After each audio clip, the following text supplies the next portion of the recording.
Should have brought whiskey with me today.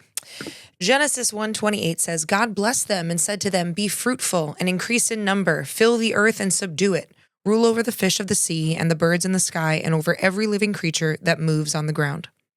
If you listen to right-leaning pastors or J.D. Vance or most members of the MAGA movement, you'll hear things about needing Christian leaders, how this is a Christian nation, and how Christians should rule the government. This is called Dominion Theology, which started in the 1970s in earnest and became what we now know as the Seven Mountains Mandate. This verse, which is the basis of Dominion Theology, and the Seven Mountains Mandate also play a key role in the Christian push to force women to have as many kids as possible. After all, doesn't the Bible say be fruitful and multiply? We'll deal with that later. The mandate is the idea that Christians are called to control the seven spheres or mountains of influence in the world. These mountains are religion, family, education, government, media, arts and entertainment, and business. And none of this is biblical, but it is an effective tool to gain power and so much money. Today, we discuss the foundational teachings of Christian nationalism, the Seven Mountains Mandate, its origins and growth, and why it's utter horseshit. Today on Flipping Tables.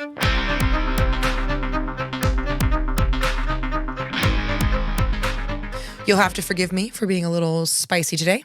People have been testing me lately. I've been going through a lot of big change that's really great, and a lot of it's really exciting, but change is uncomfortable and uncertain.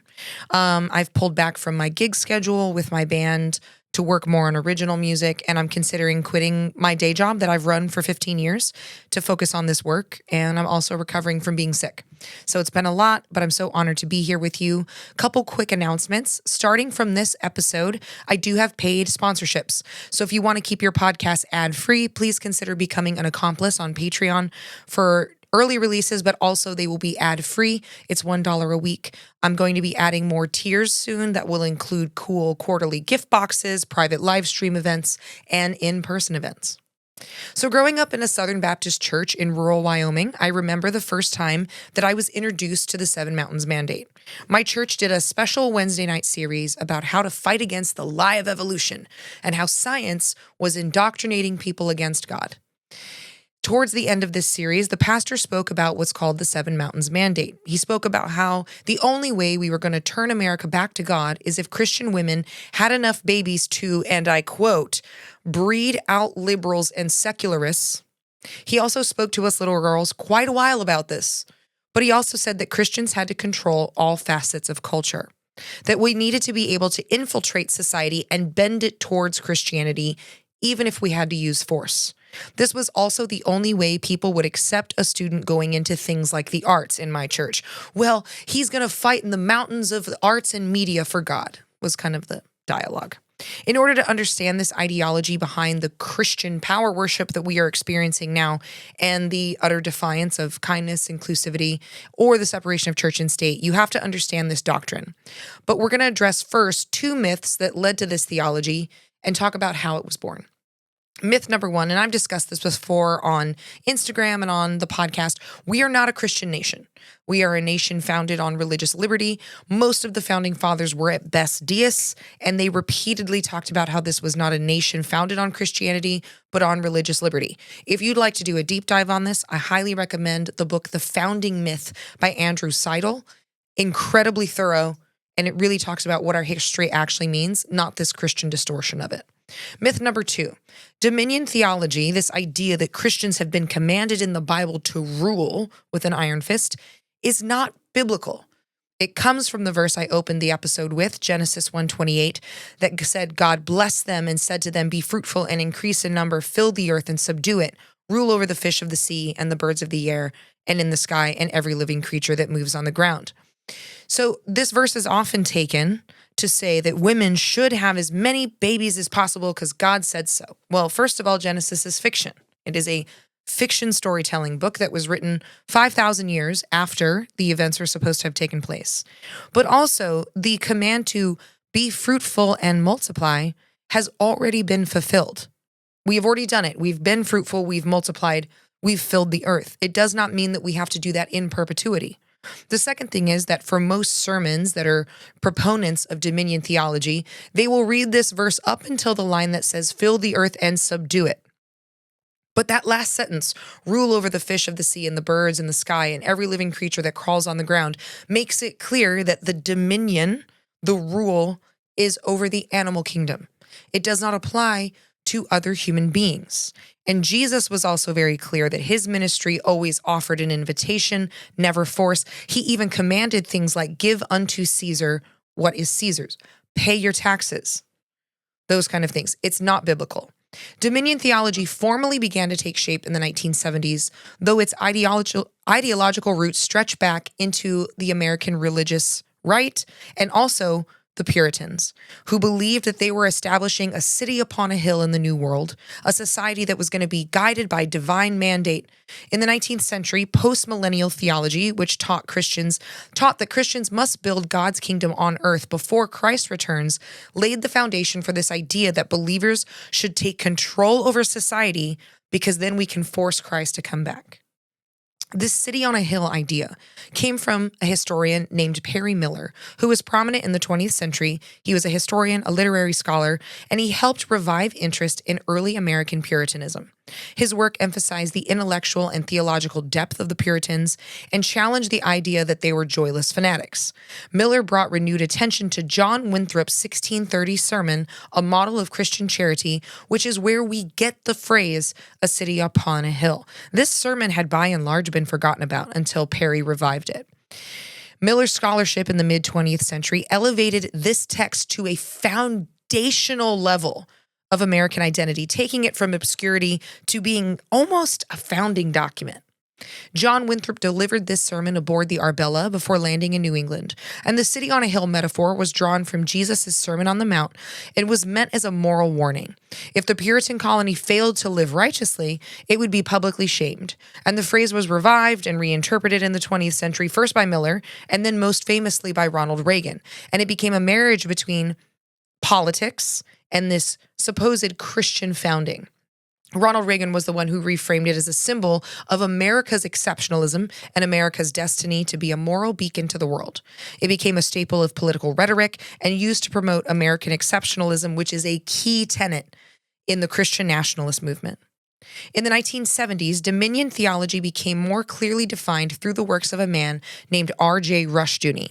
He was a theologian and a founder of the Christian Reconstructionist movement. His 1973 book, The Institutes of Biblical Law, argued that civil law should be based entirely on biblical commandments, including Old Testament penalties. We're going to dive into him. It is utter insanity what this man promoted, but it is important that we know that the Seven Mountains Mandate, Dominion theology, and the idea that Christian should rule over the earth, over society, was really built by Rushdoony. And so we have to understand just how wild and insane his ideas were. Rushdoony's vision was for a theocratic society governed by Christian principles, and his ideas were further developed later by followers that we'll touch on. But this branch of Dominion theology was deeply theocratic and called for a literal application of biblical law in government and culture. Let me explain. Rushdoony was a Presbyterian theologian. He was a philosopher and a writer. He was born to Arminian immigrants and was deeply influenced by Calvinist theology, which has a strong belief in that the Bible is 100% accurate, 100% inerrant, and 100% literal. He founded the Chalcedonian Foundation in 1965, which became the main platform for promoting Christian Reconstructionism, which is this idea that America has to rebuild America under Christian principles, because that's how we were founded, is that idea. It's a theonomic movement advocating for a biblical worldview applied to all areas of life, even if that means applying it by force. So here's Rushdoony's core teachings. 1, the biblical law should be civil law. Rushdoony argued that Old Testament law, including civil codes in Leviticus and Deuteronomy, should be the foundation of modern government. He opposed secularism and believed that laws must be based entirely on the Bible. And an example of this was he believed that crimes in the Old Testament, like adultery, homosexuality, even though that translation is questionable, and blasphemy, so blaspheming God in some way. I don't know who decides what's blasphemy and what's not, but he believed that these should be capital offenses punishable by death, because that's what it says in the Bible. Number two, he believed in theonomy and Dominion Theology. Rushdoony was a pioneer of Dominion Theology, the belief that Christians are mandated by God to rule over society and force all facets of society under Christ's lordship. This is the underpinning and like the very deep guts and foundation of what became the Seven Mountains Mandate really comes from Rushdoony and his particular brand of Dominion Theology. And it's very much his ideas, Rushdoony's ideas, have been repackaged into what we now know as the far right political movement. Number three, he believed in what's called postmillennialism. This is the belief that Christ will return after a golden age on earth. Haven't you heard Trump reference this? He's referencing Rushdoony and the Seven Mountains Mandate. After this golden age on earth brought about by Christian dominion and obedience to biblical law, only then will Jesus return. Number four, he believed only in Christian education and was anti-public schools. He despised public education, which he called a form of humanism. He did not believe that everyone is entitled to education. He also believed it was a tool for the secular state to indoctrinate children in anti-Christian values. How familiar does this sound? The university professors are indoctrinating our kids. This dialogue, all of this rhetoric comes from Rushdoony. He was an early champion of the homeschooling movement, framing it as a moral obligation for Christian parents. Back to Dominion Theology and that Bible verse real quick. The homeschooling theology also played a critical role in Dominion Theology because they also believed in very strict gender roles and believed that women should have as many babies as possible. And if a woman takes birth control or she doesn't have kids, she is defying the will of God. Because of their firm belief in gender roles, these beliefs come in very handy because a good way to tie a woman down is to force her to have as many kids as possible and to force her to homeschool. It keeps a woman in the home, which they believe is her rightful place. It also keeps her underneath the resources of her husband, which means she can't leave, which is what they also agree with. Number five, he rejected democracy and pluralism. Rushdoony believed that democracy was fundamentally flawed because it allowed ungodly people to rule. He favored a biblical republic where civic leaders submit to God's law, not the will of the people. He opposed religious pluralism, called it immoral because it gives equal standing to what he called false religions. This man was diametrically opposed to religious freedom. He did not believe that you can have a society that allows for anyone to practice whatever religion they want. I need people to understand that this is fundamentally what Christian nationalists believe. They do not believe in religious freedom. That is why anything that does not give Christianity power to them is Christian persecution, because all these other things are false religions. And it's wrong to give false religions equality. This is why people who have deconstructed Christian nationalism are trying to send off emergency red flares about what's going on because we were raised in this belief. The goal of Rushdoony's theology, the goal of Dominion Theology, the Seven Mountains Mandate, as well as Christian nationalism, is to crush every form of secularism, every other religion underneath its weight, to remove the freedom of thought, the freedom of religion, because it is the only way that you can force people into the Christian faith without doubt, without question. Even if it means giving people capital punishment for committing a sin that you don't agree with.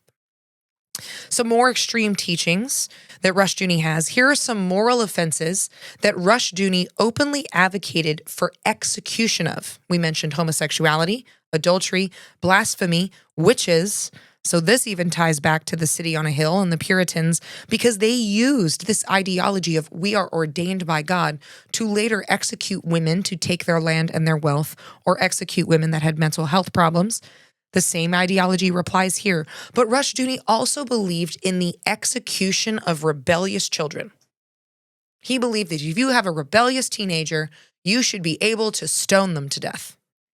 This is the underpinning of what is now Christian nationalist movement, and do not let them tell you otherwise, because it is. He acknowledged that in a true biblical society, these people would be put to death. So therefore, if we are going to be a biblical society, we have to put them to death. And he argued that these executions would rarely happen because society as a whole would be more moral.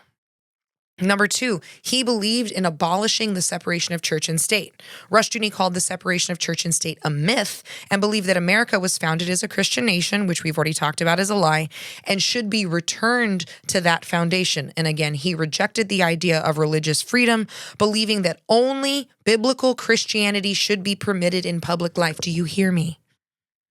This is why Christians will say things like, well, I don't hate homosexuals, I just don't agree with their lifestyle. It shouldn't be in movies. It shouldn't be in the classroom. It shouldn't be, because they truly believe that only Christianity should be allowed in public life and in leadership. That is a true belief. Christian fundamentalists and Christian nationalists do not believe in religious freedom of any kind. Number three, Rushdoony openly supported slavery. In his massive book, Institutes of Biblical Law, Rushdoony defended biblical slavery, claiming it was not immoral and that biblical slavery was more humane than modern welfare systems. He described Southern U.S. slavery as benevolent. This is why the Christian Nationalist Project 2025 movement wants to roll back civil rights protections. It's the reason that they oppose DEI, because they believe that slavery was never wrong in the first place, and that Southern slave owners were just really nice people taking care of Black people. It's underpinned by the belief that not only are Black people inferior to white people, it's underpinned by the belief that they're not as smart, they're not as capable, they're not as intelligent. And so white people stepping in, whether it's colonialization or slavery, is just helping them out. That same thought applies to Native Americans and the genocide that was excused in United States history. Rushdoony critiqued civil rights and social justice. Again, I just mentioned that. That is why Project 2025 comes for civil rights and wants the 1964 Civil Rights Act to be overturned. They believe that it is their right to be racist and to discriminate. And they also believe that slavery is perfectly justifiable biblically. Rushdoony claimed that civil rights was grounded in Marxist and humanist theology, and he believed that social justice movements were inherently anti-Christian because they emphasized equality over biblical order.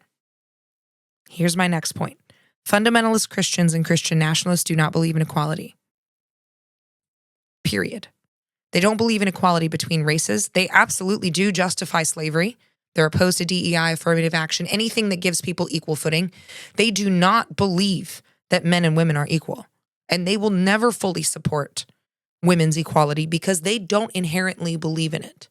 They don't believe in a woman's right to abortion, not because the Bible says that. The Bible doesn't talk about abortion and is very clear that life begins at first breath. And it's very clear, even in Exodus, that a fetus, the value of a fetus is less than the value of the life of its mother. It's very clear about that. But they are so firm in their belief that women are beneath and subject to men that anti-abortion laws play into that. Because you can tell women as much as you want that their natural state is at home submitting to their husband. If you have to keep reminding women that's where they belong, that's not where they naturally exist.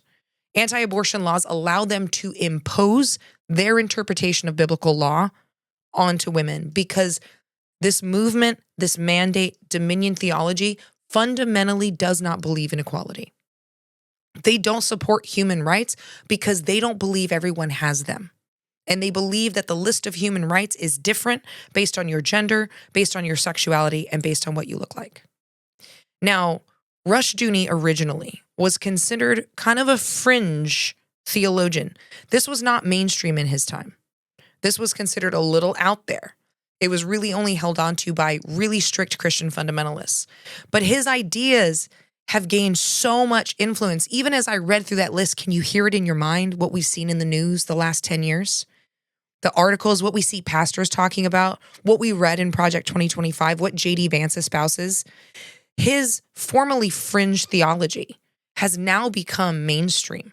It's become mainstream through the Christian homeschooling movement, the Tea Party, and any MAGA-aligned Christian nationalism, any Dominionist politicians like Michelle Bachmann, Ted Cruz, Mike Pence, and the spread of Christian Reconstructionist language in modern Republican rhetoric. When the Republican Party married into religion with the Reagan establishment. Rushdoony's ideologies immediately had a direct IV into mainstream evangelical thought and mainstream right politics. So now we have Rushdoony's really the founder of all of this. We now have his ideals, how crazy they were, and his firm belief that not only were white people superior, because Dominion Theology and the Seven Mountains Mandate are also foundationally built on white supremacy, as is most American evangelicalism. We now know what his opinions were, but it was also furthered by figures that he inspired, such as Gary North, who was his son-in-law, and a man named Greg Bonson. So Gary North, he was an economist, author, political theorist. Again, this is Rushdoony's son-in-law. He taught that all economics for our country should be based on biblical law. He rejected anything that screamed socialist, Marxist, and a lot of these ideas took place in the very beginning of the Cold War. So any language that was anti-communist, anti-Marxist was a little bit more acceptable to people because we were at war with the USSR and the Red Scare was a very real thing. Most people today cannot distinguish between what communism and socialism actually is.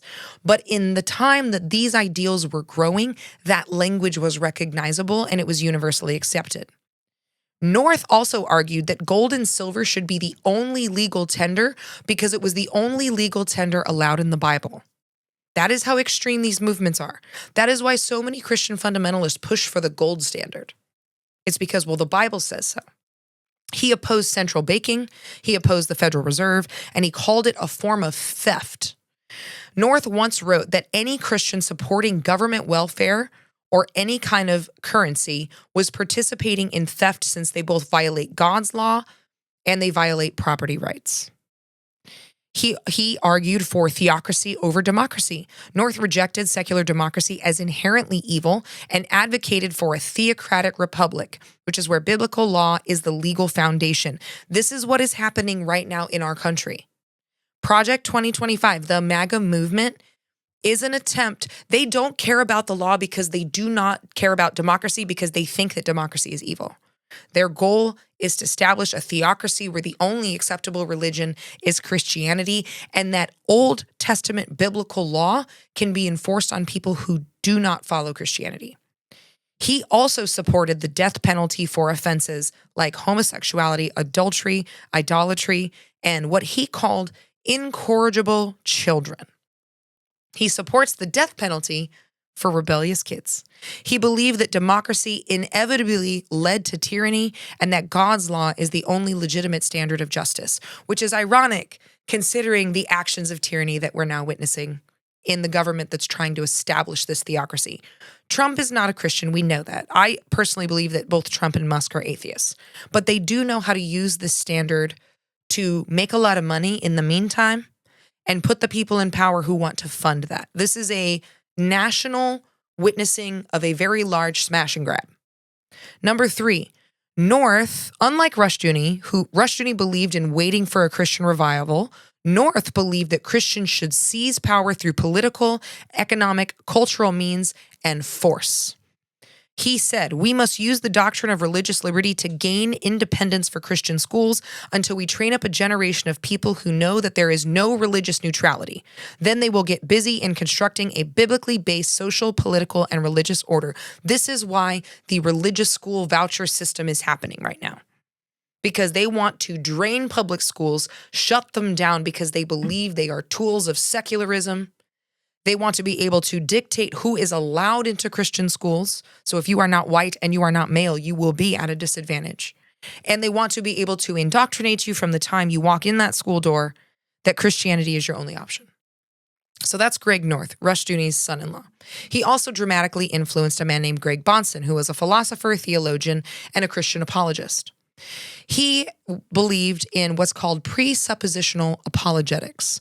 Bonson championed what's called the Van Tillian method of apologetics, the idea that all reasoning is based on presuppositions, that non-Christian worldviews are irrational because they cannot account for logic, morality, or knowledge without God.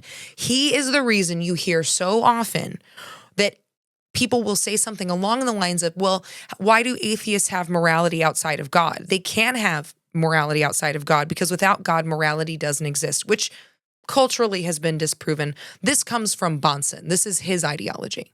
So an example, Bonson argued that if you don't believe in the God of the Bible, you have no basis to say that murder is wrong because morality would be arbitrary without a divine standard, which we know culturally isn't true. Remember that Christianity is a fairly new religion. Religions have been predating Christianity for thousands of years. And in every society, murder was wrong. Why? Because the cultists of the society understood that it was wrong to do harm. So that's not true. He also believed in what's called theonomy, which is God's law is binding today. Again, meaning that the Old Testament, any law that God, quotation marks, has laid down is binding right now.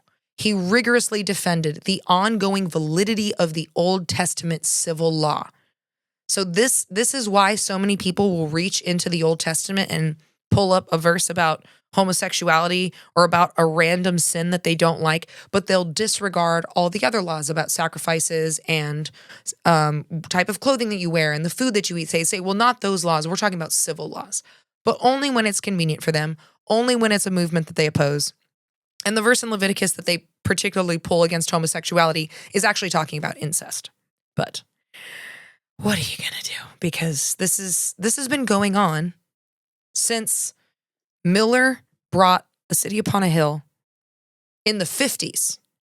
And since the 70s when Dominion Theology started to take hold, this has been a 50-year buildup. Bonson believed that a truly Christian government would enforce capital punishment for crimes like blasphemy, just like ancient Israel did. And to be fair, some people think that God damn it is blasphemy. So you could get the death penalty for that. He also believed in no religious neutrality. A key Bonson concept was that there's no such thing as religious or moral neutrality. There's no gray area. All laws, education, and culture are either submitted to God or they're in rebellion against him, which is why you can't be a woman that doesn't have kids because their interpretation of the Bible says you have to. So therefore, you're in rebellion against God and you should be punished.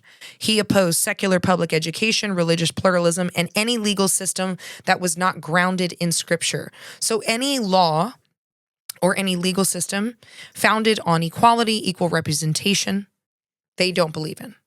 By the early 2000s, Dominion Theology had been rebranded and popularized within a charismatic and Pentecostal movement called the Seven Mountains Mandate. The Seven Mountains Mandate has now become an evangelical and fundamentalist movement as well. This version taught that Christians must seize control of 7 key spheres of cultural influence: religion, family, education, government, media, arts and entertainment, and business. And I use the word seize there very intentionally because they intend this to be a militant and forceful movement. This is not a, well, we're going to try, or we're just going to do the best we can in our circle. This is militant.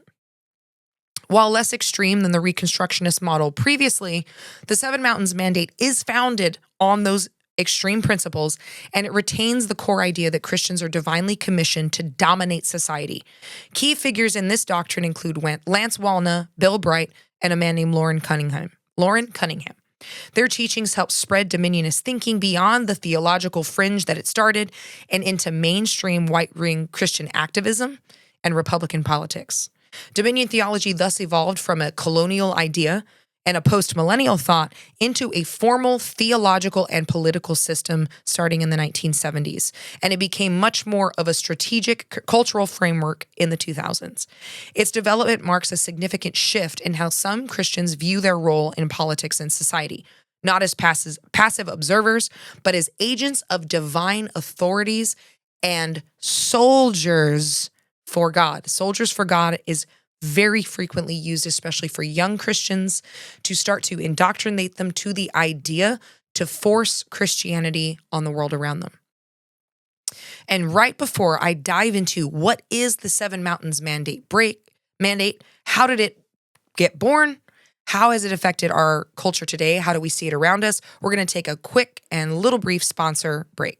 If you listen to my content, you probably know that I talk a lot about history, a lot about current events, a lot about religion. Sometimes it feels like the big jarring headlines hit the news every single day, and that's why I use Ground News. Ground News lets me look at all the headlines on an issue in one spot. It gives me all the sources. Do they lean left or right? Who owns those news sources? How factual are those sources? I can get balanced information from multiple sources by looking at a wide variety of things in one app. I don't waste time diving into a source that doesn't really have a lot of factuality. It saves me a lot of time and a lot of content overwhelm, which is easy to experience with today's headlines. You can subscribe today using the link groundnews.com/Monty for 40% off their Vantage plan and stay informed with a resource that you can trust. This brings it down to about $5 a month to make sure that you know you're getting good information from a quality source in one single app. This show is also brought to you by Intravenous Solution, which is Nashville's premier IV therapy and wellness center.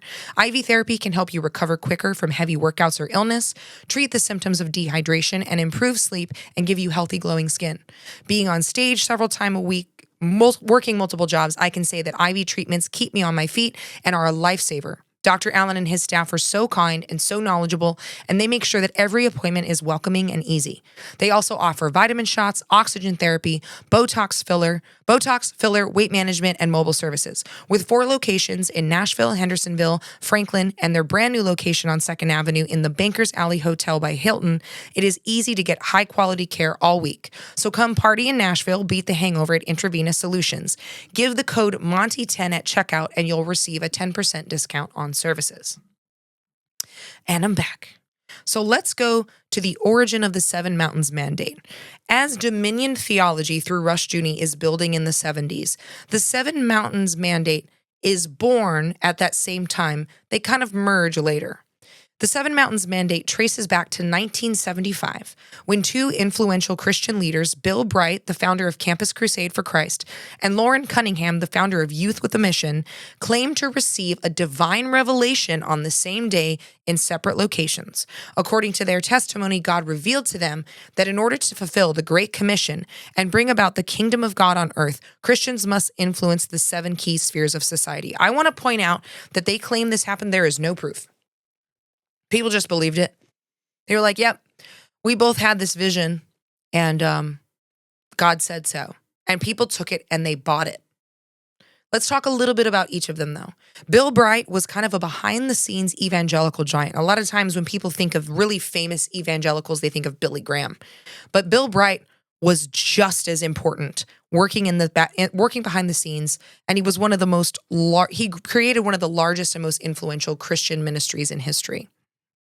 His passion for evangelicalism was unmatched, but his methods and his ministry entanglements have drawn a little bit of controversy. Bill Bright was born on October 19th, 1921 in Coweta, Oklahoma. Growing up during the Great Depression, he developed a strong work ethic and an intense patriotism. In his early years, Bright had little interest in religion. After moving to Los Angeles, he pursued a career in business, eventually founding Bright's California Confections, a successful candy company. In the 1940s, after a personal conversion experience and exposure to Christian ministries like the Fellowship, which is it's a really influential and very secretive Christian political network. I need to do an episode on the Fellowship, actually. Bright dedicated his life to full-time evangelism. He briefly attended Princeton Theological Seminary and Fuller Seminary, but left without completing his degree. He was convinced that traditional theology wasn't necessary for the work he believed God had called him to. I want to tell you what this sounds like. If you study any American cults, and most cults globally, it always starts with, God appeared to me in a vision. Well, I can't study traditional theology because God's talking to me directly. I just want to point that out. In 1951, he and his wife, Vonette, founded the Campus Crusade for Christ at UCLA. His mission was to evangelize college students whom he saw as the future leaders of the world. He's not wrong there. His methods were systematic, almost corporate, including the creation of the 4 Spiritual Laws, a pamphlet that simplified evangelicalism into a step-by-step formula. And as I was growing up, we were indoctrinated into this movement, even as elementary and middle school students, high school students. We handed out these pamphlets. I was forced to memorize them. Those 4 spiritual laws were this. 1, God loves you and has a wonderful plan for your life. And they would use John 3:16. For God so loved the world that he gave his one and only son, that whoever believes in him shall not perish, but inherit eternal life. So obviously, this is a nice opener. God loves you. He's got a purpose for you. All of us want to know our purpose. It's a great opener. Number 2 was that man is sinful and separated from God. Therefore, he cannot know and experience God's love and plan for his life. Romans 3:23, for all have sinned and fall short of the glory of God. Man is sinful and separated from God. And this idea of inherent, born with sinfulness is very key in Christianity because it allows for them to come to you and say, well, you can't trust yourself. That's just your sinful nature. Well, you can't believe that. That's not of God. That's of your sinful nature. And it predisposes you to not trust your gut, not trust your instinct, not ask questions, and to submit to anyone that you perceive as a religious authority. The third tenet of the pamphlet was Jesus Christ is God's only provision for man's sin. Through him, you can know and experience God's love and plan for your life. Romans 5:8. But God demonstrates his own love for us in this: while we were still sinners, Christ died for us. Oh, you have a problem, but also look, I have a solution to fix your problem. And number 4, we must individually receive Jesus Christ as Savior and Lord. Then we can know and experience God's love and plan for our lives. John 1:2. Yet to all who did receive him, to those who believed in his name, he gave the right to become the children of God. And I'm going to take a little moment here to talk about this. So I am, and if you've seen any of my work, you know this, I am deeply passionate about the teachings of Christ. I love them. Love God, love your neighbor, take care of the world around you. But this particular selling point of Christianity, and this is what they do at revivals and special events, is a bold-faced, intentional manipulation. Because love sets you free. And one of the things I've been thinking about so much as I grow in my own life and I grow spiritually, and I'm actually developing a curriculum to help people heal from and understand purity culture, is that while I was a traditional Christian fundamentalist, I never felt free. Everything felt wrong. I hated my hair, my face, my weight, because all of that was spiritual. I hated the fact that I knew I had to get married. I had to have kids. I never felt free.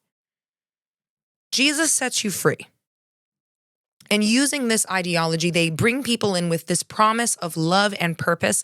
And then as soon as you're in, especially for women or people of color, you are all of a sudden weighed down by all this restriction. It incenses me that a belief system built on not believing in civil rights and justifying slavery uses as their selling point, God loves you and has a plan for your life. It is to use people to gain power and to gain money. And for those of you, because I have a lot of followers who are currently Christians or they have deconstructed, I am telling you right now that good faith sets you free. And that any faith built on not treating people with equality when Jesus said to love your neighbor and gave no qualifiers is horseshit. I'm a little spicy today, but it makes me so incensed because of its intentional distortion of what Jesus taught and its misuse of the Bible. Half of the Old Testament is fiction. We don't have any evidence that many of these Old Testament characters existed outside of myth. And you're going to use it to stone rebellious children? Are you out of your goddamn mind? I will go back to Bill Bright now. I just wanted to put that in there as a public service announcement. Bill Bright did have some controversial aspects of his ministry. He politicized evangelicalism. When he first started doing this, this was not a popular thought. People were totally fine with keeping politics and religious ideals separate, and they thought that you should. But he blurred the lines again because of the Cold War and Cold War politics, because it was the Christian exceptionalist nation against the evil, atheistic USSR. And here's the thing. It was also during the 50s, during this Cold War ramp up, that under God appeared in the Pledge of Allegiance. Under God was not in the original Pledge of Allegiance. In God we trust was not originally on our currency. It was added in the 50s to draw a distinction as we went into this Cold War. But because Bill Bright viewed communism as both a political and spiritual evil, he merged the two. Campus Crusade's international efforts sometimes aligned with U.S. foreign policy, leading critics to call it religious imperialism, which it was. He also had a very authoritarian leadership style. Campus Crusade was tightly controlled from the top down. They had quotas. There was bonuses. They would treat evangelicalism the way that you would treat your job, like getting reprimanded if you don't meet your quota. They had a cultural insensitivity. So Bright's most famous project, called the Jesus Film, if you guys grew up in church, you know what I'm talking about, it was translated into thousands of languages. It was criticized for westernizing Christianity, which it did. It whitewashed Christianity, but became this huge evangelical kind of selling piece of media. This was very kind of blonde hair, blue-eyed Jesus version of Christianity. And he also had a lot of financial secrecy. Now, Bill Bright did not do an Olstein or these multi-million-dollar pastors, but his ministry was handling hundreds of millions of dollars. Campus Crusade staff were required to raise their own salaries. So this ministry is taking in hundreds of millions of dollars and not paying their own staff. Their staff had to fundraise their own salaries, which begs the question, where did that money go? So there was a lot of controversy over that. So let's talk a little bit more about the other founder of the Seven Mountains Mandate, Loren Cunningham. Loren Cunningham was born on June 30th, 1935 in Taft, California, into a deeply religious Pentecostal family. His upbringing was very similar to Jim Jones.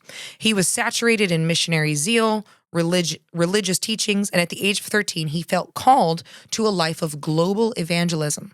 In 1960, Cunningham founded the Youth with a Mission, with an audacious vision to mobilize young people, many without formal theological education, to spread the gospel to every nation on earth. Both of these ministries targeting youth is intentional. It is easier to indoctrinate and brainwash youth than it is adults, which is why they push the Bible in schools, why they push school vouchers to Christian schools. Because if you bring in a grown-ass adult and you try to teach them the story of Jonah and say that it's absolutely literal, they're going to laugh at your face and be like, are you joking? Are you being serious right now? What do you mean all these animals fit on the ark? Because those are fictional stories. But if you can get a kid preferably, or a preteen or a teen, and maybe even a college student, you can convince them as long as you're persuasive enough.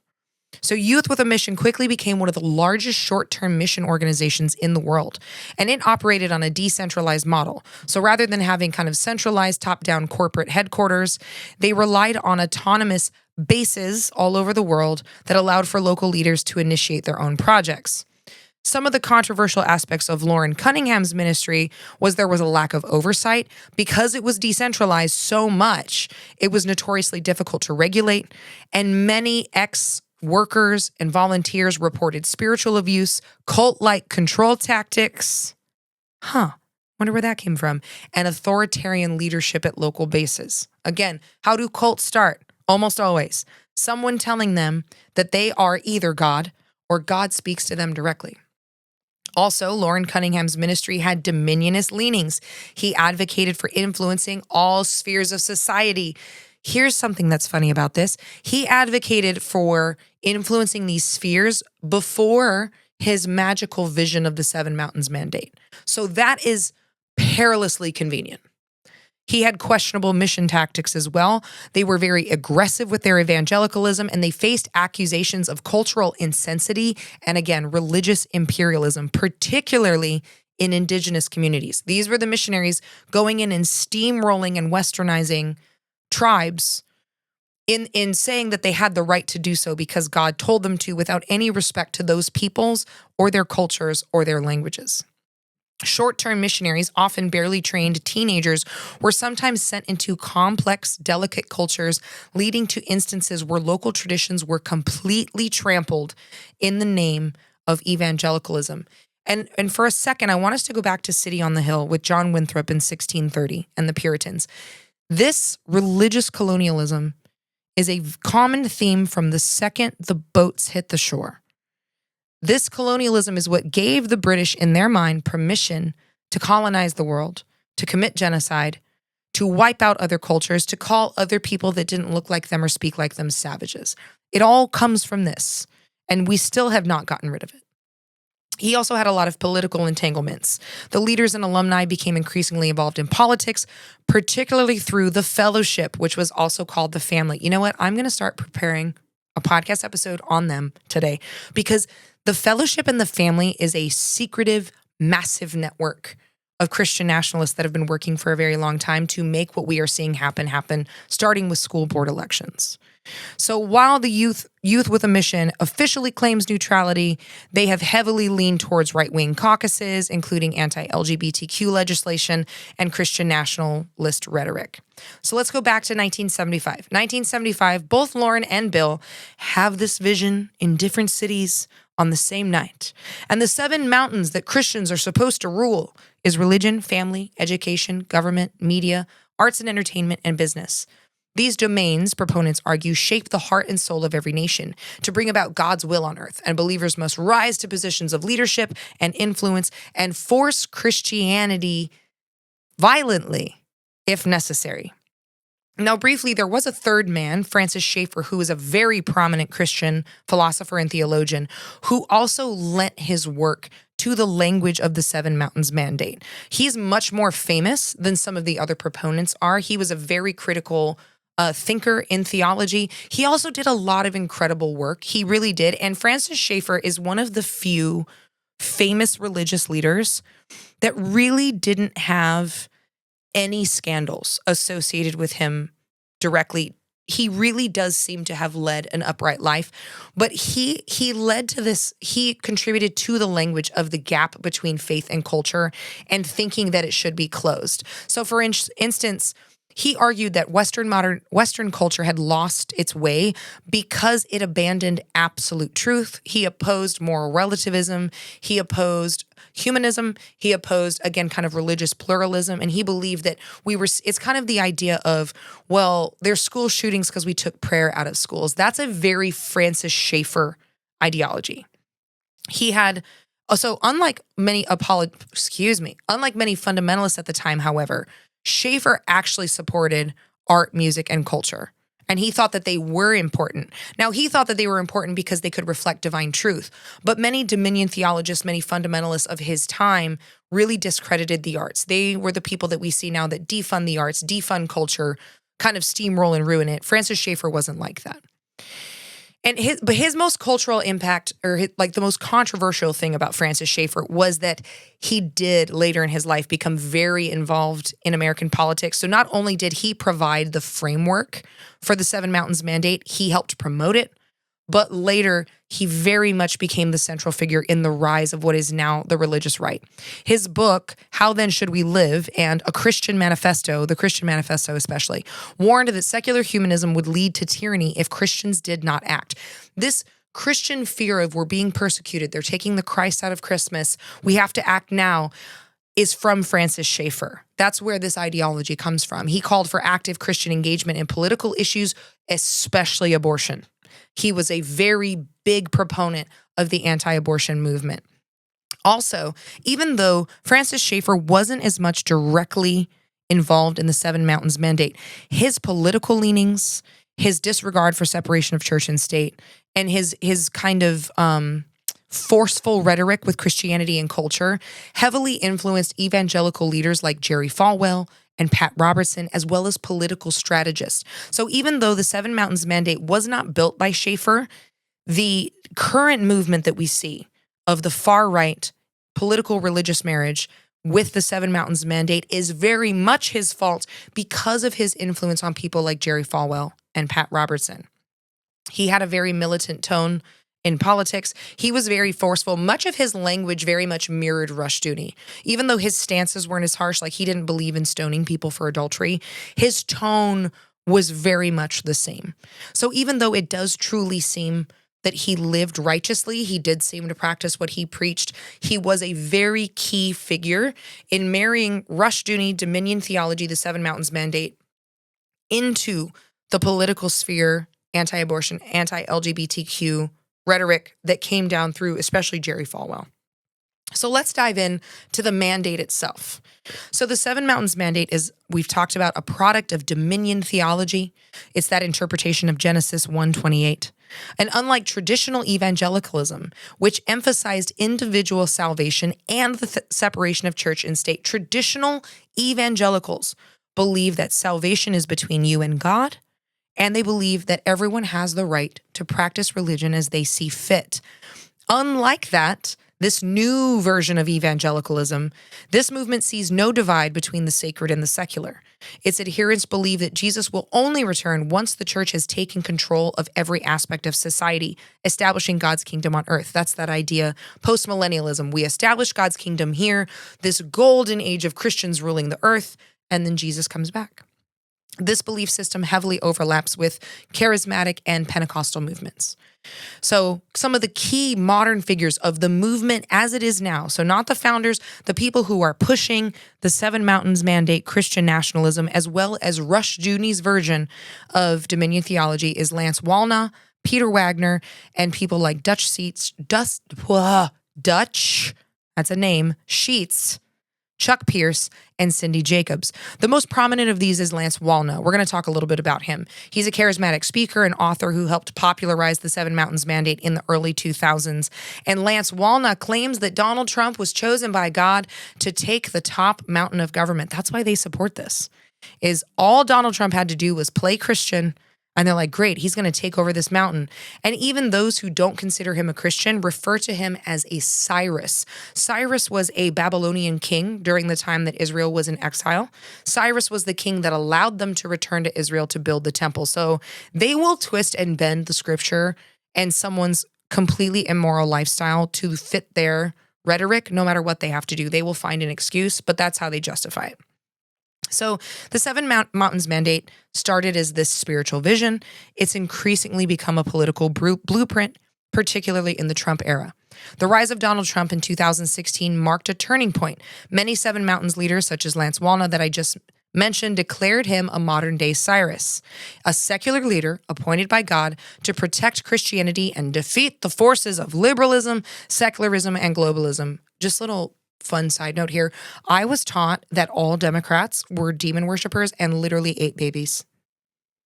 That is what's going on in some of these churches and some of this rhetoric. They believe that liberalism and democracy are attacks on Christianity, that they are inherently evil and Satanist.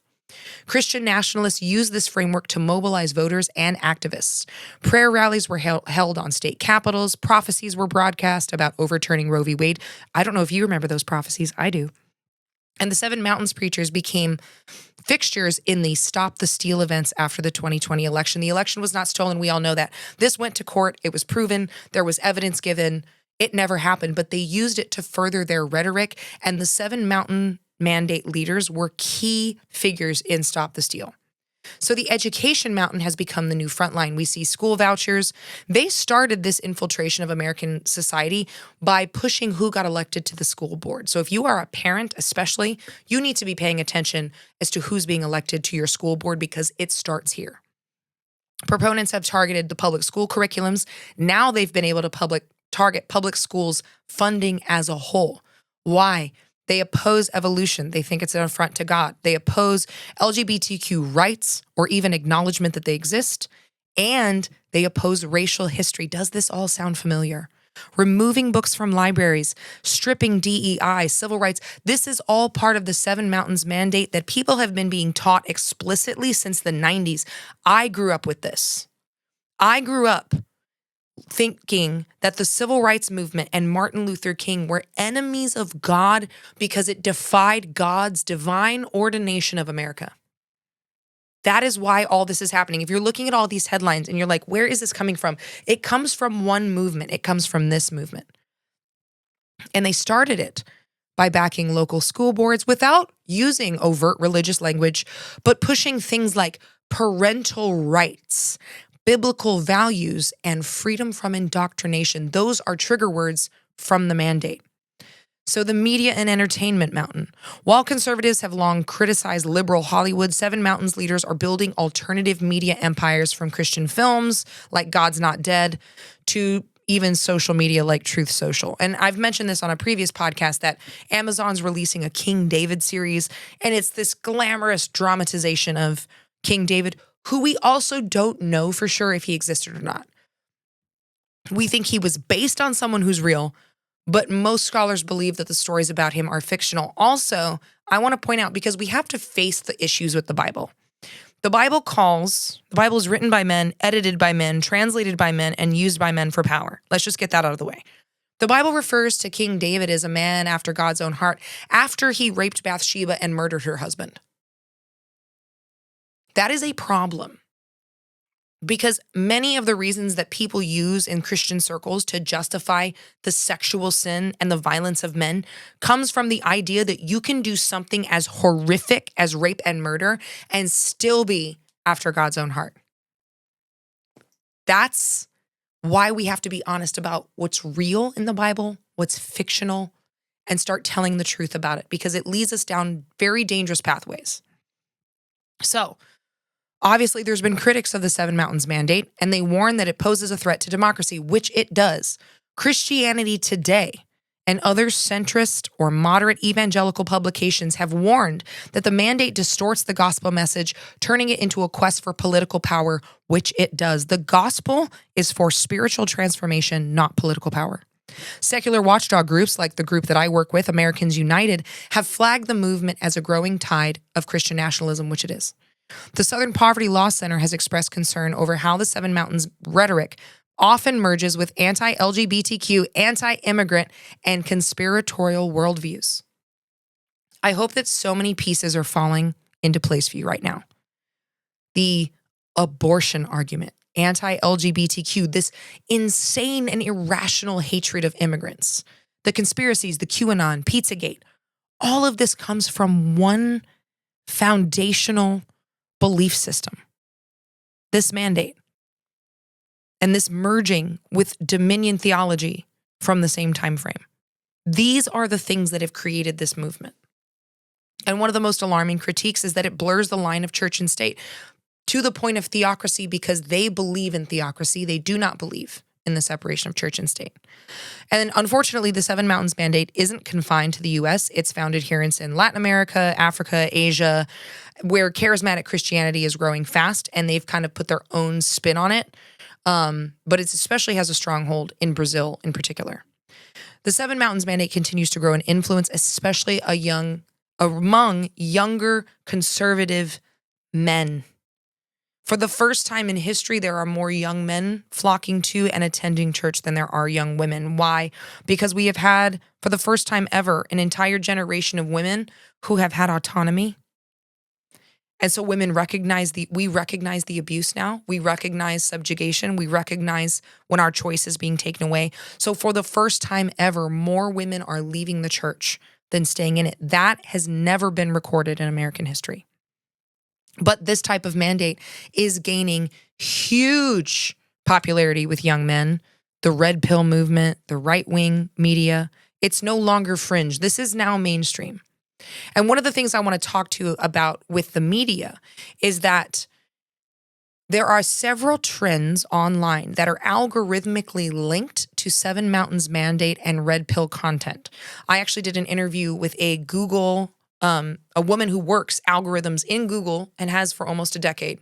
And she told me, she confirmed for me, she's like, these specific topics are algorithmically linked to Christian nationalist content. And those are the trad wife content trend, whether it's fashion or trad wife in general, the clean girl, old money movement, so minimal makeup, minimal jewelry, very muted colors, and the new clean eating movement, which is hilarious to me because after working in fitness for 15 years and being demonized for saying things like, watch what oils something is fried in, it's funny to see the tables turn. But the reason that all of these are linked is because it buys into an inherent distrust of science, an inherent submission and silencing of women, and also, I don't know if you've noticed, if you've been looking at any beauty magazines or even on Instagram, how the very thin white woman aesthetic is coming back in. That is also algorithmically linked to Christian fundamentalist, Christian nationalist content. Because there's two reasons for this. They do absolutely tie weight and appearance to purity and service of God in Christianity because of their fixation on traditional gender roles. But there's also a more insidious reason, and that is that a frail, weak person can't fight back. I know that sounds wild, but it's very true. And I remember in church, I grew up in these circles where these were much more explicit, that women should not be stronger than her husband. He should be able to overpower her. That is what church leaders have said to my face. So there's a lot. One of the ways that you can kind of filter your content, you're like, is this anything that mutes or makes women or their needs a little bit more invisible? Be very cautious. Anything that overtly pushes modesty, but only for women. Anything about promiscuity, especially directed at women. And anything, obviously, that is overtly violation of church and state. Anything that checks those boxes, be very careful with. And if you're looking at content that you really like, because not all trad wife influencers are part of this movement, many of them aren't. But if content is very much saying women should do a list of these things, be cautious. If it's women can, that's fine. I just wanted to put that in there because I see so much of that content. And because I was raised in it, I see the manipulation, but I'm not sure that many other people do. This whole movement has language of infiltration and influence that has now shifted to political domination. In the early 90s and 2000s, the Seven Mountains concept found a champion in Peter Wagner, who was a former seminary professor, but he taught that God was raising up new apostles and prophets to govern not just the church, but all of society.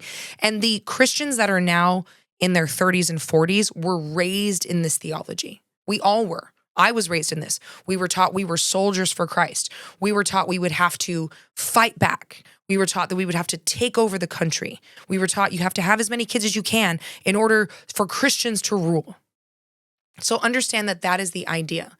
And the idea is to control all of these spheres. And I want to take a minute to talk about who I consider to be the poster child of the Seven Mountains Mandate right now, who I think is very, very dangerous. And that's Lance Wallnau. He's a business consultant turned charismatic preacher, and he's turbocharged the political angle of the Seven Mountains Mandate in the early 2000s. He's preached that political engagement was essential. His most famous sermon on the topic was called Invading Babylon, and it explicitly frames politics as spiritual warfare. In 2015, he was the one who declared that Donald Trump was anointed by God as a wrecking ball to the political establishment. A lot of this idea of he's going to shake things up comes from Lance Wallnau. Lance Wallnau is now not really functioning as an evangelical. He's functioning as a political strategist. He wrote a book called God's Chaos Candidate in 2016 that was wildly circulated in fundamentalist circles. And he's been a big part of helping a lot of conservative Christians who maybe would have been on the fence or maybe not supported Donald Trump. He's helped them buy in. And I just want to talk about him briefly before I wrap up. Lance Wallnau was born in the 1960s, raised in a Catholic family before converting to evangelical Christianity as a young man. Early in his career, he wasn't a pastor in the traditional sense. He built his reputation more as a motivational speaker, leadership consultant, and a business coach. He does hold a doctorate of ministry from Phoenix University in theology, which is unaccredited, and he's definitely gotten some scrutiny for that. But he gained a following among charismatic Christians by preaching about marketplace ministry, the idea that Christians should influence society by succeeding in business, media, and government. So he was made for the Seven Mountains Mandate. So he popularized this in modern culture. He didn't create it, but he definitely popularized it.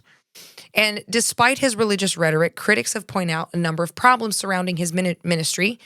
He's made a lot of prophecies that didn't come true, which is, again, very much a common theme in cult leaders and in a lot of prophets. Anytime someone says they're a prophet, I roll my eyes. I'm like, I'm sure you are. He prophesied that Trump's second term, repeatedly insisting before and after the 2020 election that Donald Trump would remain president. Oops. But then, of course, after Biden won, he reframes it and says, no, Trump still has a spiritual role in 2020 and the political timelines were misunderstood. You didn't understand me. People that weren't, he said this, people not tuned into the spirit interpreted him incorrectly. So he just wouldn't admit that he was wrong or disrupt his own narrative. He just claimed that that people misheard him. He's also been criticized for monetizing prophecies. Snake oil salesman. He's a cult leader. He sells spiritual solutions to political problems, including online prophetic coaching courses, kingdom entrepreneur business classes, and books, DVDs, webinars on how Christians can seize the seven mountains. And he has been known to kind of sell prophecies. So much of his content behind his paywall, which has cost hundreds of thousands of dollars, capitalizes on political fear. He fearmongers. He gets you to buy in. He also is very much into prosperity gospel, and he's going to sell you his truth. But if you hear him wrong, he'll let you know. If he's wrong and you want to confront him, he's going to tell you that you didn't hear him right. And around actually the 2020 election, I just remembered this, he promoted like very exclusive high dollar coaching seminars, like Trump's version of a coaching seminar. He did like for high bidders, like the new club that's opening in DC called the Executive Branch, which is being opened by Trump's sons, as well as Steve Witkoff, his best friend's sons, which has a $500,000 admission fee and is being marketed for CEOs, foreign policymakers, and tech giants to have direct access to the White House. It's literally a club that's going to run the government, where bribes are going to take place. Buy into my club. I'll give you access to the White House. Another reason that Lance Wallnau's been criticized is he lives a very comfortable lifestyle. He's much more in that Olstein prosperity gospel, luxury homes, high-end trips, expensive conference venues, and he points a lot of his courses towards prosperity gospel, wealth building, spiritual rhetoric. If you follow God well enough, you're going to be prosperous. And I need to tell you something, and I will not back down on this. A multi-million-dollar spiritual leader is a liar. That is a spiritual moral failing. I'm not saying that successful spiritual leaders and good people should not have the fruits of their wealth. By all means, have a nice house, have a couple nice cars, take your family on a great trip. Cool. When you have multiple homes, hundreds of cars, a private jet, and there are people in your congregation or who follow your ministry who do not have food security, you are a charlatan. That is a moral failing. It's the same reason billionaires should not exist. Nobody needs that money while people suffer. So if you ever come across a pastor who's real living the high life, I wouldn't listen to them, to be honest. And also, it's very dangerous to attach prosperity to salvation, because that means that if someone gets robbed, oh, well, you must have some hidden sin in your life. That's crazy. I'm going to set you free from some of these ideologies. He also has made many false authority claims. So he's claimed to be in the room with top political and religious leaders, even though many of these have been proven to be true. He's claimed he was in rooms in the Trump administration where he wasn't. He's been part of these confidential prophecies, which people were like, no, he wasn't there. So he has blatantly lied multiple times, and he just kind of snakes his way out of it. But he does have very close connections with Christian nationalist movements like the Reawaken America tour, and he's very close to figures like Mike Flynn and Eric Trump. And he's still a major voice, which is why I talk about him. So he's really good at blending this prophecy, politics, prosperity, and redefining what Christian political engagement looks like. It's a lot, isn't it? How Christians are trying to invade all of these different places in the world. And this political influence started with school boards, and it ended up in the Supreme Court. Brett Kavanaugh is a 7 mandates recruit.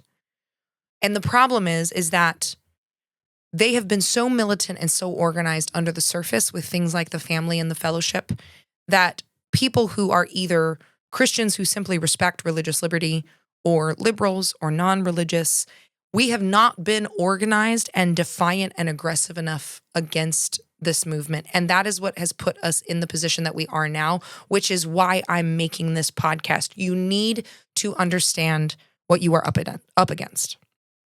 I had dinner with Marianne Williamson last month in DC, and she just extended the invitation. I was in DC for the Summit for Religious Liberty, and I met with her, and she asked me what I thought of the Democratic Party, and I said, well, they're weak and performative, but my biggest issue with them is they don't know who their enemy is.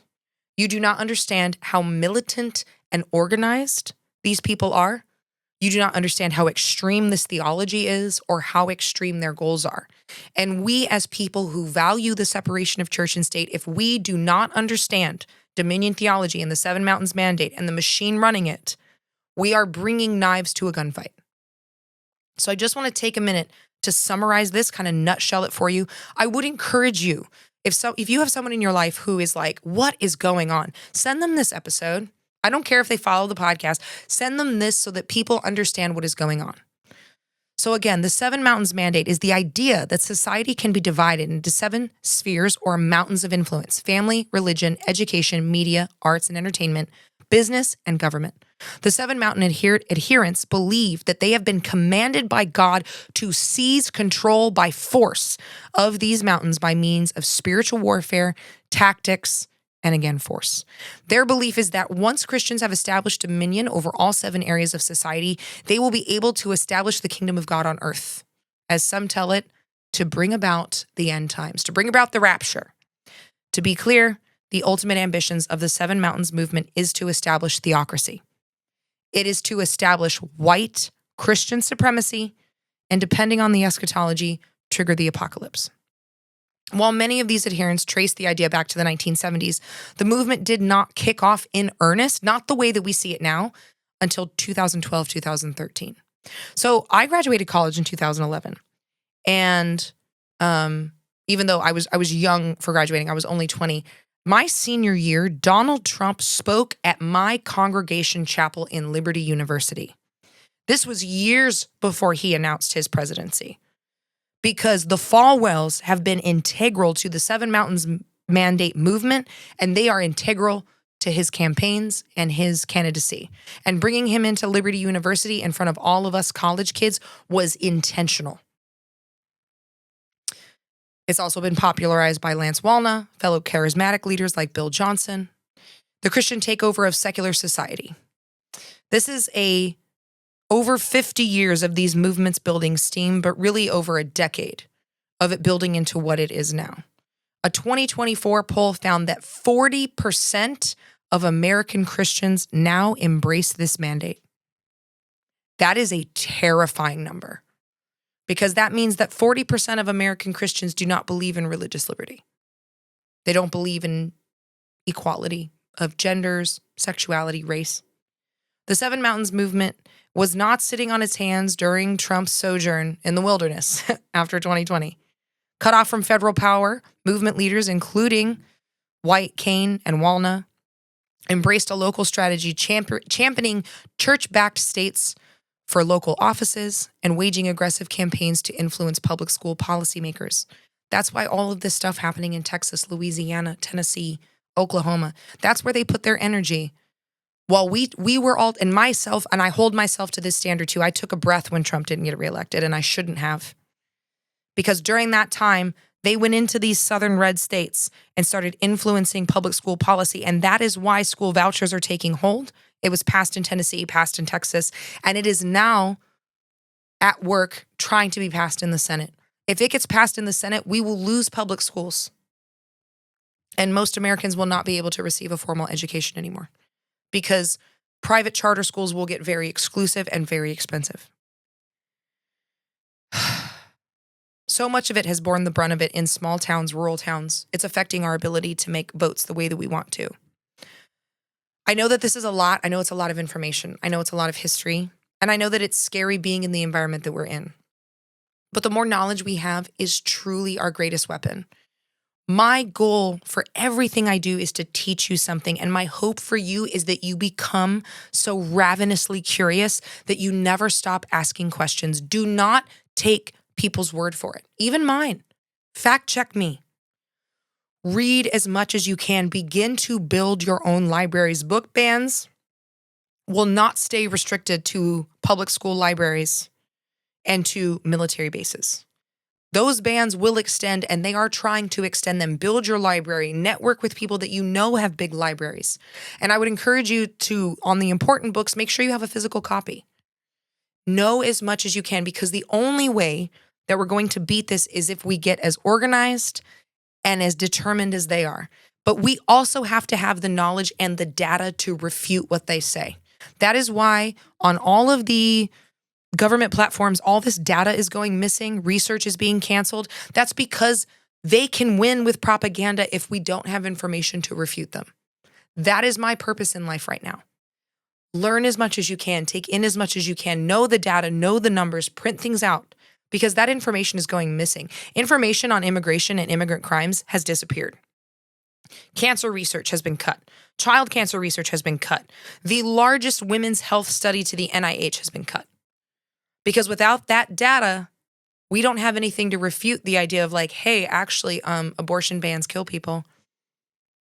Georgia, Texas, Idaho have stopped keeping track of maternal mortality because they don't want to admit that the maternal mortality rate is increasing under an abortion ban. Knowledge is your most valuable weapon, and time is your most important resource. Do not lose track of those. I hope that this gives you a better understanding of what's going on, what we're up against, and gives you hope, because there are a lot of us who used to be part of this movement who are fighting against it. And now that you know that it's there, you can be on guard against it. Thank you again so much for joining me today. Thank you for your curiosity. Thank you for your support on Patreon for early episodes, ad-free episodes. They're also going to start getting bonus episodes and bonus live streams.